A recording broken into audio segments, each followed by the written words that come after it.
Jornal. Câmara dos Deputados. Presidentes do Legislativo fazem entrega simbólica do decreto de intervenção a Lula. Arthur Lira diz que a aprovação do decreto demonstra a unidade da federação em defesa da democracia. CCJ aprova mudança na tributação de empresas de sementes. Boa noite. A Comissão de Constituição e Justiça aprovou uma mudança na tributação de empresas de sementes. A votação foi acompanhada por muito debate, como informa a repórter Paula Bittar. A Comissão de Constituição e Justiça da Câmara aprovou proposta que estabelece que empresas de sementes não se submeterão aos limites de dedução do lucro tributável no valor total de compra de sementes ou da licença de cultivares. Conforme comentou o deputado Pedro Lupion, do PP do Paraná, durante a discussão da proposta, o objetivo é evitar uma bitributação com a cobrança de royalties tanto de sementeiros quanto de produtores rurais. Eu sou um grande laboratório multinacional e desenvolvo uma cultivar, desenvolvo uma semente. Essa cultivar, ela é vendida para sementeiros, cooperativas, que são as pessoas que vão multiplicá-la e colocar no mercado para que ela seja comprada pelos produtores rurais que vão plantá-la e colher a soja, colher o milho e tal, e usar essa semente como uma base. Quem tem que pagar esse royalty para o laboratório que desenvolveu a semente é o sementeiro. É quem faz a distribuição dela para o mercado. A deputada Maria do Rosário, do PT do Rio Grande do Sul, por outro lado, disse temer que a nova regra signifique perdas tributárias, inclusive com a possibilidade de ser aplicada retroativamente. Aqui é um debate sobre perda tributária para o Estado brasileiro. Eu comparei a necessidade dos pobres com aquilo que os ricos estão buscando aqui. E estou dizendo que está sendo inaugurado um instituto que é a utilização para beneficiar o que é devido ao fisco. O relator da proposta, deputado Darcy de Matos, do PSD de Santa Catarina, porém, disse que a proposta não deixa explícito nenhum efeito retroativo e que essa decisão caberá ao judiciário. A proposta também foi criticada pela deputada Fernanda Melchiona, do PSOL do Rio Grande do Sul. Esse tema da mudança interpretativa está sendo aprovado de uma maneira escandalosa. Muitos parlamentares não têm a dimensão de que isso pode significar a União ainda tem que devolver os valores recebidos pela Receita Federal. Até porque aqui não tem uma mudança interpretativa, tem uma mudança legislativa. Foi uma manobra para não vir acompanhado de estudos de impacto financeiro, mas além de não ter os estudos de impacto financeiro, pode gerar um passivo gigante, que o povo brasileiro pagará. Já a deputada Caroline de Tone, do PL de Santa Catarina, defendeu a medida. Nós não estamos falando em perda tributária. O que nós estamos falando é reparar uma injustiça que está sendo cometida por uma interpretação judicial que está sendo aplicada ao produtor rural, ou seja, aquele que está lá na ponta, porque está sendo cobrado os royalties duas vezes nessa operação, né? Porque nós temos aí a empresa que é a detentora da tecnologia, que passa para o sementeiro, que é o multiplicador, que vende para o produtor rural e está sendo cobrado agora do produtor rural também esses royalties. Então, o que a gente está querendo fazer aqui é uma justiça fiscal. A proposta foi analisada em caráter conclusivo, o que significa que poderá seguir ao Senado, a menos que haja recurso para a votação antes pelo plenário. Da Rádio Câmara, de Brasília, Paula Bittar. Agricultura. Avança na Câmara a proposta que reduz os custos com água para mais de 4 milhões de estabelecimentos da agricultura familiar. Saiba mais sobre o assunto na reportagem de José Carlos Oliveira. A Comissão de Agricultura da Câmara aprovou o projeto de lei que isenta agricultores e empreendedores familiares rurais da cobrança pelo uso da água, desde que usada de maneira racional. Na prática, a medida libera a categoria do pagamento previsto na Lei de Gestão de Recursos Hídricos, que regulamentou o reconhecimento da água como bem econômico e estabeleceu mecanismos de outorga. Autor da proposta, o deputado Helder Salomão, do PT do Espírito Santo, avalia que a isenção vai beneficiar mais de 4 milhões de estabelecimentos rurais destinados à agricultura familiar, segundo dados do último censo agropecuário. O relator do projeto de lei, deputado Padre João, do PT de Minas Gerais, também acrescentou argumentos favoráveis para a população em geral, como o barateamento dos produtos agrícolas. É muito importante a gente avançar nessa isenção, porque nós estaremos barateando o custo de produção. E isso favorece que a comida, o alimento, chegue à mesa de todos os brasileiros mais em conta. Eles já prestam assim uma grande contribuição, porque produzem comida sem veneno, que abastece num círculo mais perto. Então, tem um papel social, ambiental muito importante. A isenção de cobrança pelo uso de água é prevista apenas para quem se enquadra na Lei da Agricultura Familiar, em vigor desde 2006. Portanto, o beneficiário não poderá deter área maior do que 4 módulos fiscais. Outra exigência é o uso predominantemente de mão de obra familiar. Padre João lembrou o item da proposta que determina ao governo federal definir posteriormente as regras de uso racional de água a serem exigidas do agricultor. A agricultura familiar já adota várias ecotécnicas, já contribui muito com a questão ambiental, evitando assim desperdício de água. O governo pode usar assim um regulamento para incentivar e valorizar esta produção. A proposta que isenta o agricultor familiar da cobrança pelo uso de água ainda vai passar pela análise das comissões de Relações Exteriores, de Finanças e Tributação e de Constituição e Justiça. Da Rádio Câmara de Brasília, José Carlos Oliveira. Educação.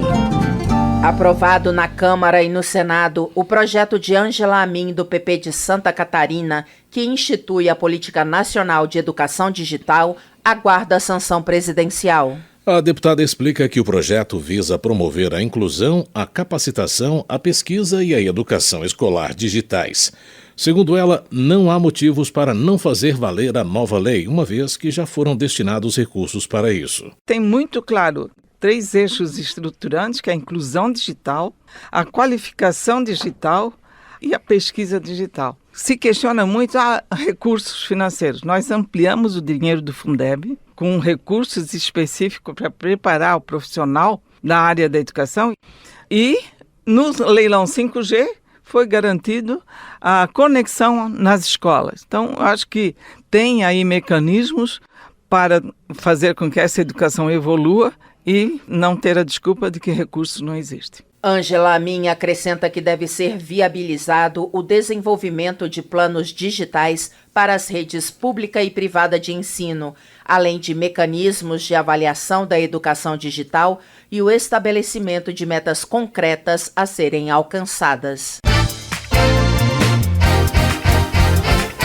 Antes do recesso parlamentar, a Comissão Externa da Câmara sobre Políticas para a Primeira Infância aprovou seu relatório final após 3 anos de trabalho. A conclusão é a de que faltam ações concretas e orçamento específico direcionado a essa faixa etária, que vai do nascimento aos 6 anos de idade. A reportagem é de Amanda Aragão. Os deputados traçaram um panorama da legislação e da agenda legislativa sobre a primeira infância no Brasil, com a descrição de programas, projetos, políticas públicas e recursos destinados à primeira infância. A coordenadora da comissão, deputada Paula Belmonte, do Cidadania do Distrito Federal, avaliou que faltam políticas públicas e orçamento para a primeira infância, principalmente nos ministérios. Para ela, mudanças precisam acontecer. Traz respaldo para que o governo, a próxima legislatura, ela não tome atitudes e nem faça políticas públicas pelo achismo. Me deixa muito triste quando a gente vê que não tem nenhum ministério voltado exatamente pelo futuro do nosso país, que seria um Ministério da Criança e do Adolescente. Isso seria um marco no nosso país. Segundo Paula Belmonte, como a primeira infância atravessa várias temáticas, como educação, saúde e direitos humanos, é necessária a criação de um comitê gestor responsável por monitorar todas as políticas da primeira infância. A deputada disse que, por conta dessa falta de centralização, muitas ações parecidas são realizadas por ministérios diferentes, resultando no gasto desnecessário de tempo e dinheiro público. De acordo com especialistas ouvidos pela comissão, o relatório ressalta que é nos primeiros anos de vida que o cérebro humano é moldado, a partir de experiências vividas. Dessa forma, se for estimulado adequadamente nesse período, o cérebro da criança deve atingir o seu potencial máximo. O documento, que descreve o panorama do tema Primeira Infância no cenário político brasileiro, pode ser acessado no portal câmara.leg.br, na página da Comissão Externa de Políticas para a Primeira Infância. Da Rádio Câmara, de Brasília, Amanda Aragão. Segurança Pública. Afonso Ram, do PP do Rio Grande do Sul, afirma que o enfrentamento da criminalidade no campo é pauta permanente de sua atuação no Congresso Nacional. Por isso, o deputado defende a manutenção das autorizações de porte de arma para os produtores, de forma a proteger as pessoas que vivem na zona rural. Através da sanção da Lei 13.870 de 2019, de minha autoria, nós estendemos a posse de arma para todo o limite da propriedade. E, com isto, nós propiciamos condições de legítima defesa para quem vive, trabalha e produz no meio rural. Os nossos produtores rurais merecem mais segurança e a possibilidade de defender a sua vida, a vida da sua família e defender o seu patrimônio. Por isso que é muito importante esta posse rural de armas. Afonso Ram também comemora os resultados da lei de sua autoria, que aumentou a pena para os crimes de furto de gado. Segundo o parlamentar, graças à lei do abigeato, só no Rio Grande do Sul, o número de ocorrências envolvendo esse tipo de crime caiu pela metade. Consumidor. Projeto de lei que pretende bloquear o recebimento de ligações de telemarketing avançou na Câmara, mas o texto ainda vai ser analisado pela Comissão de Constituição e Justiça.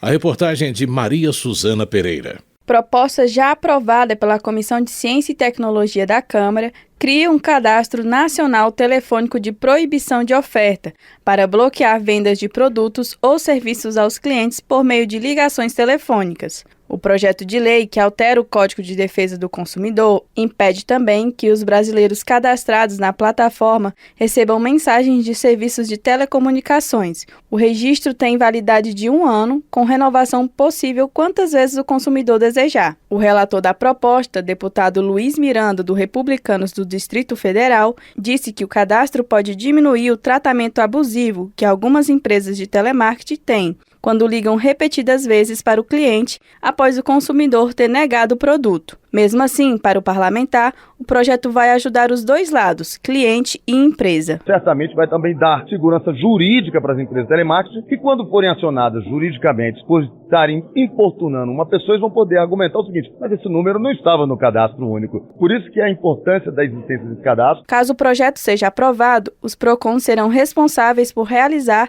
e divulgar o cadastro nacional aos consumidores.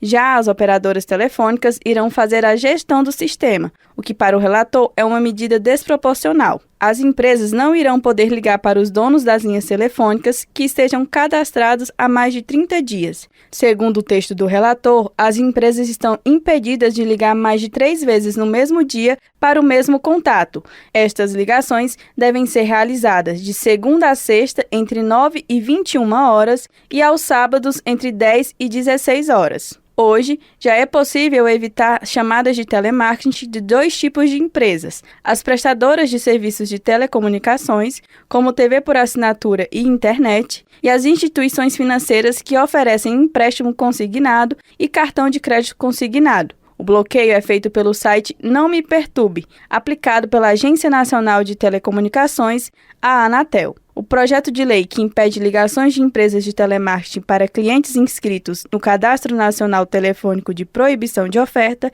espera análise na Comissão de Constituição e Justiça da Câmara antes de ser votado no Senado. Da Rádio Câmara de Brasília, Maria Suzana Pereira. Política. Na opinião de Haroldo Martins, do Republicanos do Paraná, as últimas eleições deixaram clara a existência da intolerância política no país. De acordo com o deputado, o brasileiro, mesmo sendo conhecido como um povo amistoso, deve aprender a lidar com a diversidade de pensamento. Nós vivemos numa sociedade em que nós não somos iguais. E, politicamente falando, é a mesma coisa. Você tem preferências políticas diferentes. Então, eu vejo que a tolerância política é exatamente a gente compreender a diferença com que as outras pessoas pensam. Se todo mundo torce para o mesmo time, que chato seria um jogo de futebol. Ideias divergentes, mas nas diferenças e nas divergências é que está o interessante. Porque aí nas nossas diferenças, as nossas relações se aproximam. Haroldo Martins avalia que a democracia deve ser como um jantar familiar, onde as pessoas nem sempre comungam da mesma ideia, mas se alimentam de forma pacífica. O parlamentar reforça que não se pode tratar a política com ódio e intolerância. Ao fazer um balanço de 2022, Heitor Chu, do PSB do Rio Grande do Sul, avalia que o ano ficará marcado pela divisão das famílias, destruição das amizades, ameaças à democracia, ataques à imprensa, aumento das fake news e desrespeito às instituições. No entanto, Heitor Chu acredita que o parlamento amenizou as perdas e conseguiu diminuir o drama da população durante esse período. 2022 foi um dos anos mais difíceis dos últimos tempos. Por sorte, o parlamento teve um papel decisivo na garantia das medidas importantes. Se não fosse o parlamento, o auxílio emergencial seria apenas de R$200. Mas o parlamento também garantiu mais recursos para os municípios, compra de vacinas, redução do ICM sobre os combustíveis, energia elétrica e telecomunicações. Ou seja, o parlamento teve uma importância fundamental. Giovânia de Sá, do PSDB de Santa Catarina, faz um balanço dos 8 últimos anos como deputada federal. Ela afirma que foi presença atuante em diversas comissões da Câmara e também nas sessões conjuntas do Congresso Nacional. Giovânia de Sá reafirma o seu compromisso com as pautas que interessam a Santa Catarina. A deputada diz que seguirá ouvindo as demandas dos municípios e defendendo bandeiras importantes para o Estado, como saúde, agricultura e pesca. Trabalho ouvindo as demandas dos municípios e buscando aqui, através dos ministérios, nessa resolução desses problemas, mas também legislando, buscando cada vez mais aprimorar nossa legislação, fazer mudanças importantes que venham aí, com certeza, melhorar a qualidade de vida do cidadão. Eu trabalhei nos 8 anos muito e pretendo cada vez mais me dedicar para melhor representar o cidadão aqui em Brasília, para todo o Brasil. Presidência. No ato de entrega simbólica do decreto de intervenção no DF ao presidente Lula, o presidente da Câmara, Arthur Lira, afirmou que a aprovação do decreto demonstra a unidade da federação em defesa da democracia. A reportagem é de Luiz Gustavo Xavier. O presidente da Câmara, Arthur Lira, e o presidente em exercício do Senado, Veneziano Vital do Rego, acompanhados de líderes partidários das duas casas, participaram de ato no Palácio do Planalto e fizeram entrega simbólica ao presidente da República, Luiz Inácio Lula da Silva, do decreto de intervenção na área da segurança pública no Distrito Federal, aprovado pelo Parlamento. O decreto editado no domingo por Lula, após os atos de vandalismo cometidos por radicais apoiadores do ex-presidente Jair Bolsonaro, precisava ser chancelado pelas duas casas do Legislativo. A Câmara votou o texto no dia seguinte aos atos e o Senado aprovou o decreto nesta terça-feira. Arthur Lira afirmou que a aprovação da intervenção demonstra uma unidade da federação numa linguagem única em defesa da democracia brasileira. Segundo Lira, o decreto editado por Lula era necessário para combater os atos de vandalismo e de ofensa à Constituição. O ato de entrega do projeto de decreto legislativo, número 1 de 23, editado por Vossa Excelência e referendado pelo Congresso Nacional, cumpre o rito democrático, legal e constitucional da efetivação dessas ações que, por certo, terão rumo daqui para frente com muito diálogo, mas com muita firmeza em defesa dos preceitos maiores da nossa Constituição. O líder do governo no Congresso, o senador Randolfo Rodrigues, afirmou que os poderes da República atacados responderão de igual forma contra o fascismo e o terror. Representa a demonstração e a manifestação inequívoca do Congresso Nacional de que o terror não terá lugar nesse país. O presidente Lula agradeceu o apoio do Congresso e afirmou que todos que desrespeitarem a ordem democrática serão punidos com o rigor da lei. E o gesto de vocês é o seguinte, é garantir que a democracia continue sendo, o sistema de funcionamento da política brasileira. Eu, sinceramente, não gostaria de ter feito uma intervenção. Eu gostaria de ter resolvido isso conversando, mas as pessoas que estavam lá não estavam dispostos sequer a conversar, porque eles faziam parte daqueles que estavam praticando vandalismo no Brasil. Antes do encontro com o Legislativo, o presidente Lula recebeu o governador do Pará, Helder Barbalho, para tratar de temas ambientais. O governador adiantou que um ato político do Parlamento brasileiro com a sociedade deverá ocorrer próximo à abertura do ano legislativo. Da Rádio Câmara de Brasília, Luiz Gustavo Xavier. Termina aqui o Jornal Câmara dos Deputados, com trabalhos técnicos de Everson Urani e apresentação de Luciana Vieira e José Carlos Andrade. Uma ótima noite para você. A Voz do Brasil retorna amanhã. Uma boa noite. Você ouviu A Voz do Brasil. Boa noite.